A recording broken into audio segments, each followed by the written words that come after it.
My name is Ted Martin, and on the occasion of the ASHRAE Centennial, we're interviewing Mr. Gordon Follette, who became a member of ASHRAE in 1979. Hi, Gordon. Hi. Could you tell us a little bit about your background, your family history, where you grew up, and where you went to school, those sort of things? Sure. I was born and raised in Fairmont, Minnesota. I went to Fairmont High School. I went to University of Minnesota for 2 years, and after 1943, I went in the service for 3 years in the U.S. Army, and spent time in Europe and Asia and traveled all around. And when I got out of the service in 1946, I went to Oregon State to finish my education. I got a BS there in 1947 and BS in mechanical engineering. So I got married in 1948. I have 4 children, 2 boys, 2 girls. The boys are twins, and the girls are the older. So I started working after college in 1947 at Northwest Baker Ice Machine Company, which was an arm of the Baker Ice Machine Company of Omaha, Nebraska. And they were still called Ice Machine Companies then. And I worked there for 6 years as a sales engineer. And I sold refrigeration systems. I was quite active in the fruit business, apples, pears, and so forth. And did a lot of work in trying to, lengthen the storage time for apples and pears. And I worked with Dr. Henry Hanson's and Hartman's at Oregon State, and we developed a way to maintain fruit clear up into the early spring, which hadn't been done before. Primarily with just air and activated charcoal made from coconut shells. Okay. It was prior to the CO2 storage and that sort of thing that happened. I stayed in that position until 1953 when it became apparent that Baker was going to be sold to another company and be consolidated.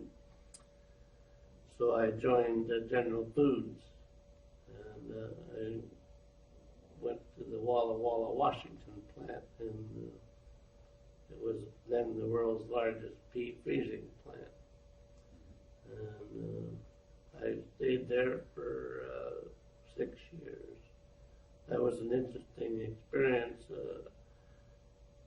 In those days, in the 50s, were very vigorous days in the terms of the frozen food industry. It was really booming, and so I know during those 6 years, because my wife told me I averaged 64.5 hours a week for 6 years. And it was a period of time when the industry was expanding at kind of an exponential rate.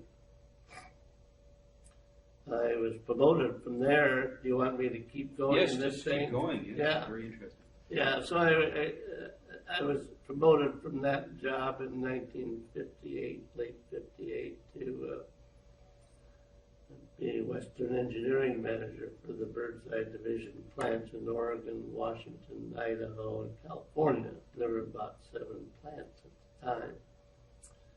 So I was then manager of the capital program aspect of Birdseye, and so got involved in many freezing projects and processing projects relating to fruits and vegetables. And that was also a period of consolidation in the fruit and vegetable business. At that time, there were many small plants doing fruits and vegetables. Even Birdseye had 26 plants at the time. And in 1961, they decided that they were going to consolidate, and so we closed Yakima, we closed Santa Cruz, and we consolidated Hillsboro, and we made a major plant out of the Woodburn, Oregon plant. And we spent several $1 million doing all this, relocating production and so on. And that was in 1961, 62. That's when we bought that first fluidized bed freezer from our friends from Lewis. And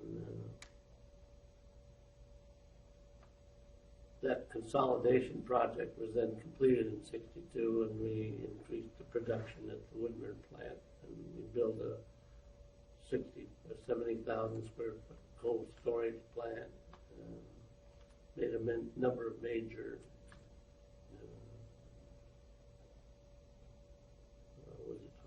construction projects, operation. So after that was completed, they decided they wanted to build a plant down in Santa Cruz area, actually Salinas, and consolidate some more production. And that was going to be a combination plant of both freezing and drying. General Cruz also owned the California Vegetable Concentrates dehydration operation. And there was a move to consolidate that in Salinas with some of the production that they had down in Santa Coy and Southern California, and close the Hillsboro plant and bring a heck of broccoli and dehydration plant. That plant, we did all the plans for that, but the corporations later didn't decide not to do it. At the end of 1965, I was promoted to division engineering manager for Birdseye Division, General Cruz. Now I had the whole division, engineering department under my wing.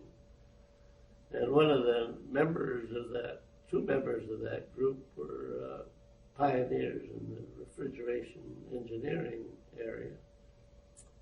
One was George W. Ray, R-A-Y-E, who was a compatriot of Melt Garland's.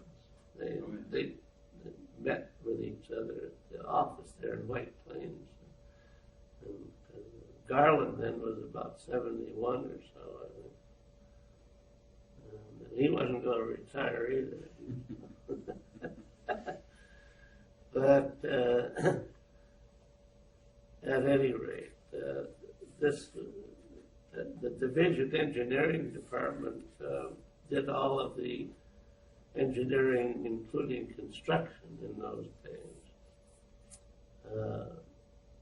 And so this was again another period of where we had quite a bit of expansion going on in the frozen food business. We built a new plant at Lafayette, Indiana, to freeze prepared food products, pizza sticks, and other kinds of things. And backing up a minute, in '66, we started off with this Cool Whip deal, and that was supposed to be a relatively low volume deal of 3 million units, and it turned out to be 33 million units. And we then had to put plants in, or operations, I say, in Avon, New York, Lafayette, Waseca, and Modesto, California. So we spent a lot of money putting those things together. Initially, all of that Cool Whip was done in a rack or buggy freeze. And one day the operations manager came in and said, "Can't you guys do any better than that?" So we looked around and we started on two things. One was the Greer freezer, Do you know the Greer freezer? No, I'm not familiar with Greer. It's kind of like a bookcase. Okay. Yeah. So you loaded these on, and then the index is up. A bit like an Amerio freezer? Mm. Like an Amerio freezer? No, it's shelves. Okay. And there's air. Okay. Air circulation. And this framework is a shelf. Fill it up, the index is up, and then fills the next one. To get to the top, then that whole rack moves forward one bay. And then that keeps going on the top. And then on the bottom, it'll come back around and unload at the same end. They also make one reload, unload at the other end. Well, that greatly increased the productivity. In addition, we took a look at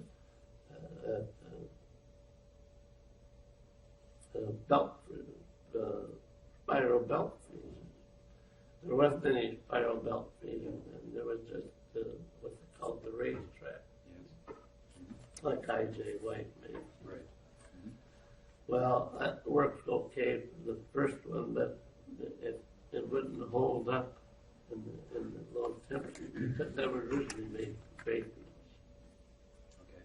And we then stumbled on to Northfield, Minnesota, and they were making their first spirals, in 1968, I think, or so. They, however, made theirs based on using the ASHRAE patent. The ASHRAE had the patents on that belt and on the way of tensioning the belt so that it would operate in these different climates, 120. Lower temperatures, yes. Yeah, the wide range of temperature. Yeah. So we did so we then equipped these lines with those things rather than the regular rack freezer or trolley freezer, which were labor intensive and so forth.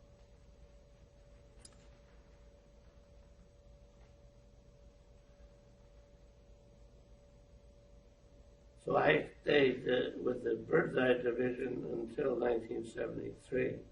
We had a lot of new products, including pickup sticks, some sandwich products, and a whole bunch of others, some of which didn't last very long either.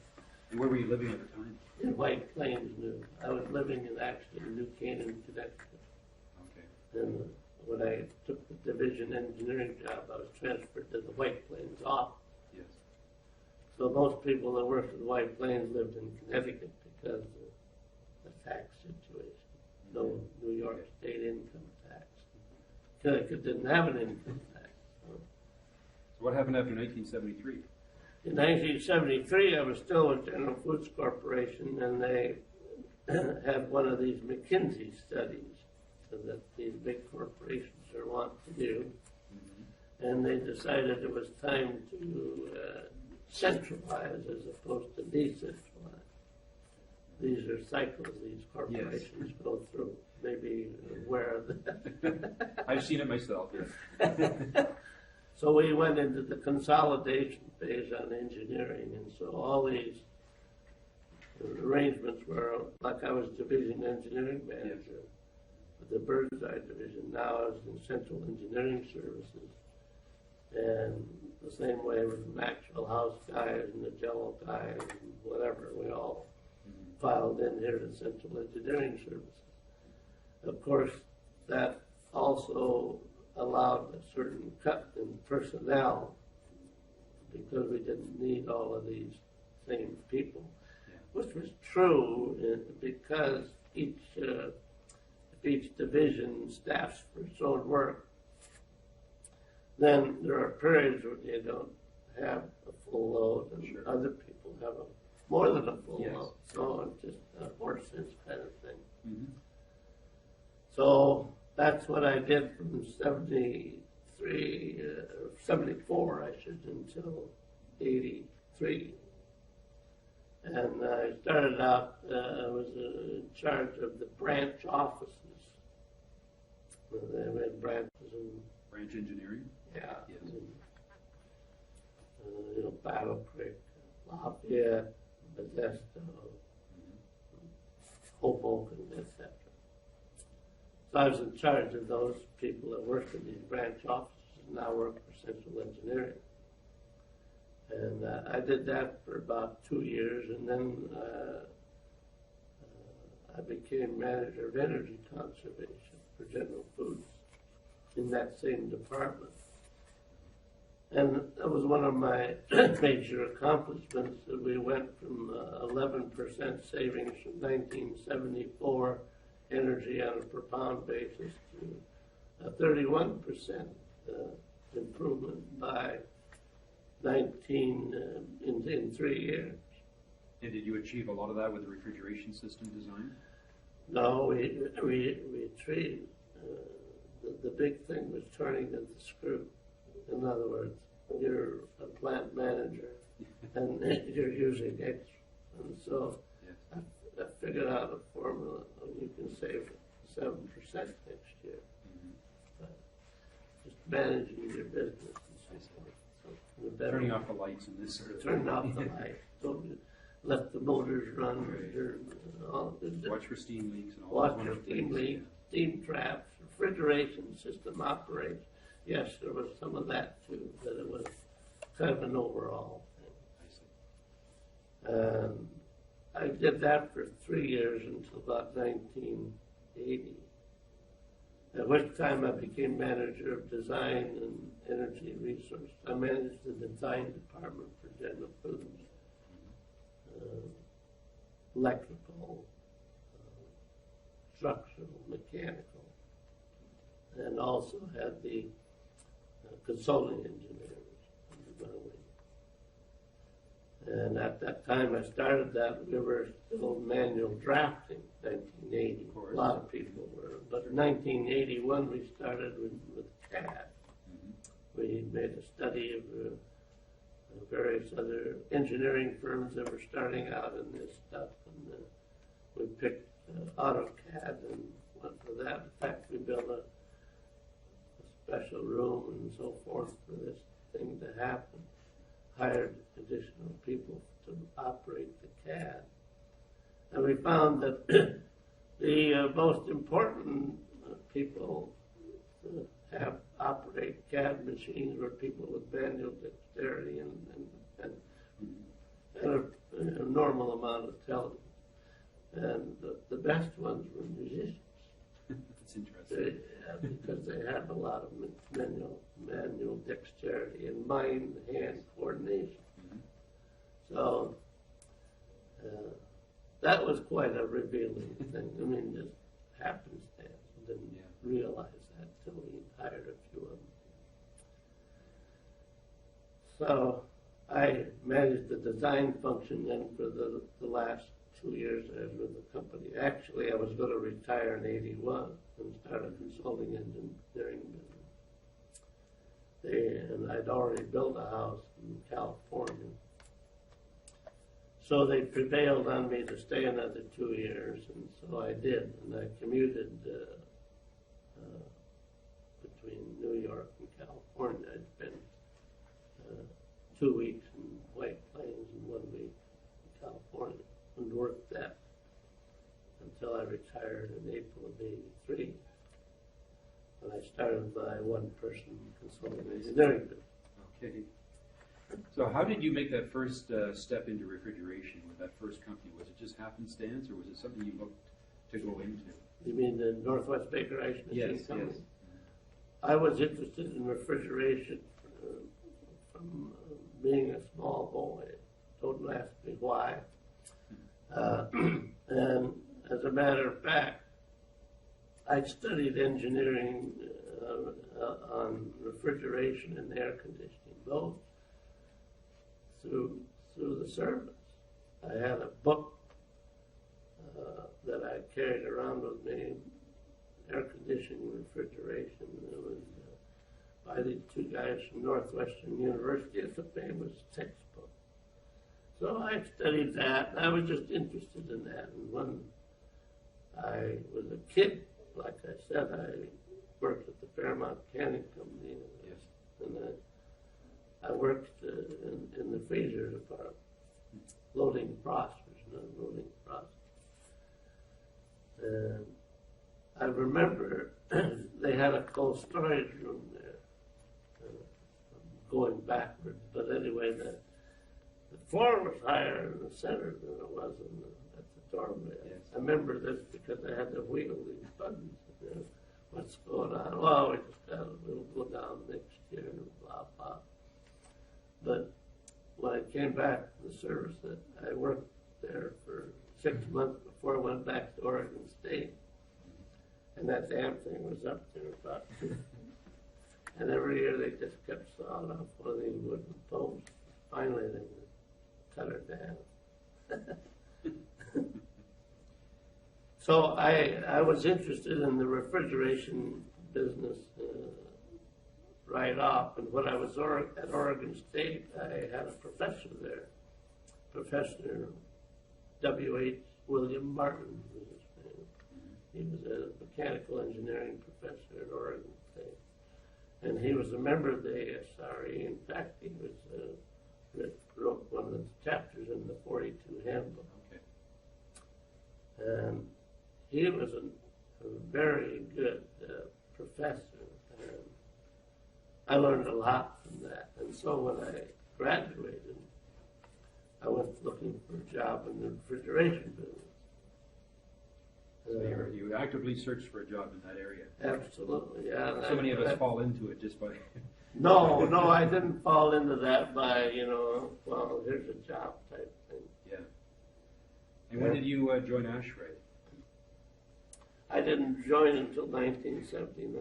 Oh, okay. So near the end of your career at General Foods. I had some friends in the ASHRAE, Okay. But I wasn't interested in the AE part. And even though, so there wasn't any ASHRAE chapter there. And I don't think there was even one in Seattle. There might have been. As I said, it seemed to be oriented pretty much to the eastern half of the United States, ASHRAE. Yeah. So I never did join the ASHRAE even when that meld took place. I don't know why, I can't answer that. But when I was in the late 70s, I was encouraged to join ASHRAE by Sam Soling and Joe Weber, 2 different people. One of the things that I did in the design engineering department for General Foods was I changed the way they designed refrigeration systems. Previous to my being there, they always used a contractor, get a contractor to design. Okay, design-build contractor. Yeah. Mm-hmm. And I didn't think that was efficient. And it wasn't efficient because, first of all, you got an opinion about how to do things with their equipment, whether it was Yorks or whatever, Kraft or whoever. The second thing is that they were not interested in studying the whole picture. Most of them. I mean, you had a project, they'd like to work on that piece, and they don't care what's going on here or there. With an engineering firm, you can get an overall perspective of that and scope of work so that those things get handled. And by getting then plans and specifications, getting competitive bids, you actually got better prices, better overall result. And there was no increase in the schedule if you decided to do it that way. So at your time with ASHRAE, the years you've been active in ASHRAE, what various positions have you held here? Well, I was chairman of TC 10.5 and chairman of TC 11.6, and I was chairman of 10.9. When I joined ASHRAE, I was encouraged to join 10-5 by Joe Weber. Joe was on a rampage about infiltration in cold storage warehouses. He got bit by a couple of jobs because of the infiltration factor, where it was a lot larger than he figured, with the usual rules of thumb and so forth. And that led to this research work on infiltration, which was conducted primarily by Georgia Tech. And it changed the whole way that we do the load calculations for refrigeration systems. I still don't think many people use that, but it's a real good system. I see. Yeah, the one that's in the handbook. Yes. Yeah. So that was put in the handbook in what, about 1980, 81? It went in the handbook about 1990. Okay. Yeah. This work was being done during the 80s, 83 to 89, 90. And that was awfully good work, yeah. I thought. And I don't think enough of it is still incorporated in the handbook. But that's 10H business, not mine, I guess. And, although I've commented on it a couple of times. And once you get into this infiltration, of course, you get into the George Smith problem. That we'll call the problem. Situation. So I was quite active in 10-5 in that infiltration business. And I was kind of instrumental in getting rid of Section 11. We had this Section 11 with all these little committees, and they had 3 or 4 guys in each committee. You have a dairy committee, a poultry committee, and blah, blah. Oh, okay. And it didn't work. I'd come to a meeting like this, and we'd have 2 or 3 guys have the committee meeting. You can't even run a committee on that basis. So I talked to the section head at the time, and we ginned up this idea to consolidate everything in 10. Consolidate, that's how 10-9 became a committee. And when did that happen? What year would that be? It was about the year we had. It was the year we had the convention in New York, the meeting in New York. What year was that? Oh, I don't know. I wasn't here at that time. the New York meeting. Okay. Because we consolidated all these committees, and I was the chairman of that first one. And I remember it so vividly because Evan Lazardos was a member of the committee now. And I appointed him handbook committee chairman. It was the best appointment I ever made. And he's a world beater. Yes. He really is. And not only that, the 10-9 had 18 chapters to do in the handbook. I mean, it was a monumental job. Yes. But he organized that so well that we set up a system that we got the job done. Not because previously, most of those chapters hadn't been revised since '66, and they were really getting upset about that. So your years with ASHRAE, what have they done for your career and your personal growth? Have you enjoyed them? Have you met good Yes, people? I really have enjoyed them. They've done well for my personal growth. I haven't got a nickel's worth of business out of it. and that wasn't the intent of it. Yes. The real reason I joined ASHRAE is I wanted to give something back. I mean, I've been taking all those years, get their ideas and handbooks and thoughts and so forth, and that's the reason I doing. And of all the people you've mentioned, which one or which people would you say influenced you the most in your career? Of the ones that I've mentioned, Yes, or any other people that you've come across in the industry over these years? Have you?